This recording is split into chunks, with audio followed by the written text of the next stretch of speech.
तो दोस्तों यही वो इंसान है जो टुनटुन यादव के बारे में कुछ गलत सीधा बोल दिया था स्टेज पे ही। तो आज लाइव आया है, तो देखते हैं क्या कुछ बोलता है लाइव में। कि जो शाहपुर में प्रोग्राम भइल ओमे ब्यास में हमारा में उ तो हमनी के हरमेशी होत रहेला नोक झोंक। वो हमार भाई ह आ दोसर में माजा ले तरह का माई के बूढ़ छोदो तो भोसड़ी वालू के चैलेंज ठोक के कहतनी जतना चमचा बेलचा हुई हैं लोग। जहिया दिन हुई नू तो दिन दे के मोबाइल नंबर हमार 6200097849।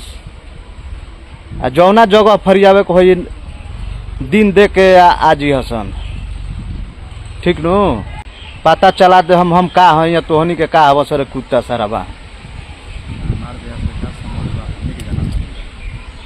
हमार ब्यास के का संबंध बा हमनी के नु जानत नहीं जा। आ तोहनी के फाटता हमारा उतना तो होत रहेला। तो जैसा कि आप लोग देखे कि इस वीडियो में जो लाइव आया है इसका नाम तो है रामू यादव। वो बोल रहा है कि हमारे और ब्यास के बीच में जो हुआ उसको रहने दो, और जो कुछ भी हम लोगों के बीच में जो दूसरा मजा ले रहा है उसको मैं समझा दूंगा। और कृपया करके जो है वो टुनटुन यादव को ट्रोल ना करें, और ये जो झगड़ा है वो हमारे और टुनटुन यादव के बीच में रहने दें।